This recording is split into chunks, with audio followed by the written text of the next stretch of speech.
Hey y'all. Y'all excuse my hair. It's a farm hair, don't care kind of day. I just wanted to pop in and say hi. We have a beautiful day today.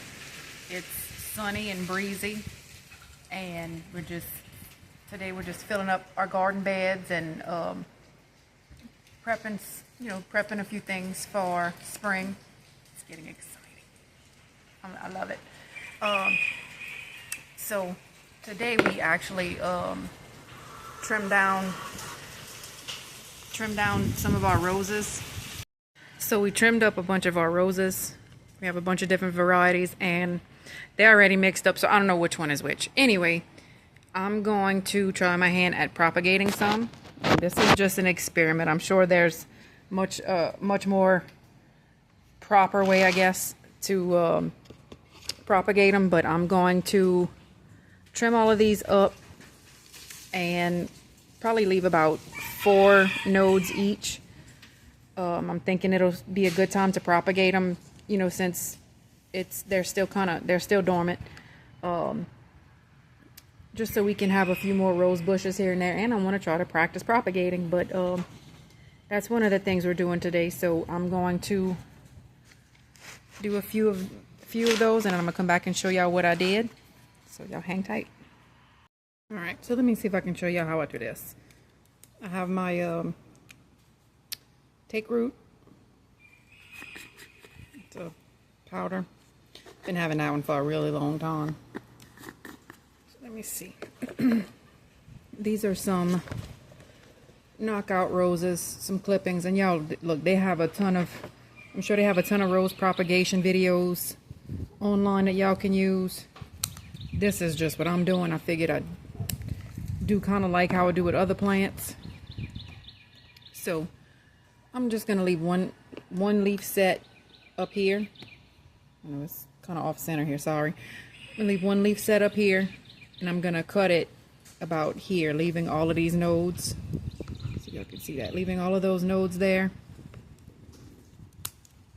I'll do this one-handed here. Well, I have a weird setup for my phone right now. I just I don't have a spot for it to hold, so it's just an awkward position.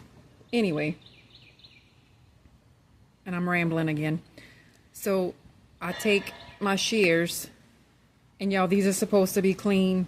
I'm just experimenting here, so I'm not doing all of that, but I take my shears and I scrape. Just don't scrape, don't damage it too much. You just want to get that very top green layer off, like that.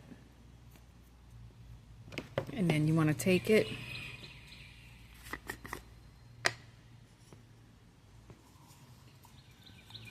get some take root on there, and then just put it in the dirt.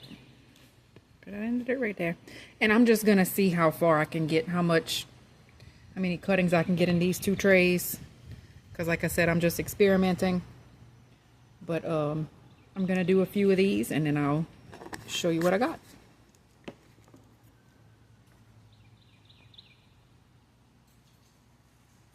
Yeah, y'all want to make sure the nodes, y'all see the nodes, y'all want to make sure they're pointing up. You don't ever want to put this in there upside down, because it's not going to work out very well.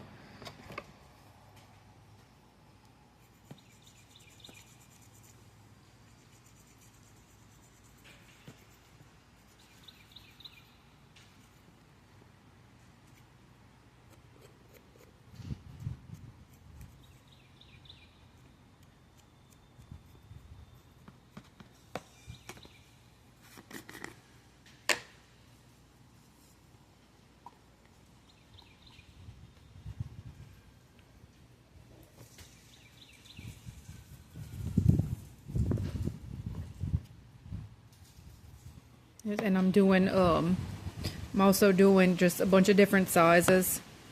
Pretty sure like this would be the ideal size. It's about the thickness, a little less than the thickness of a pencil. But I'm gonna try this size, and I'm also gonna try the smaller ones like this. There's Biddy. I'm gonna try the smaller ones like this to see if they're gonna work.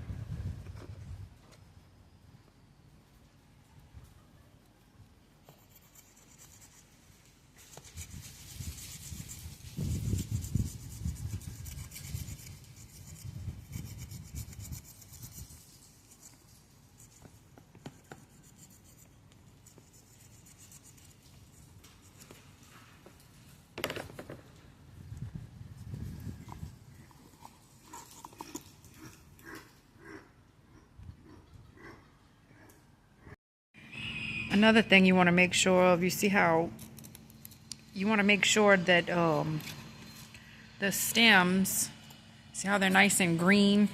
Oh, let me find it. See how they're nice and green right here? And they're a darker brown here.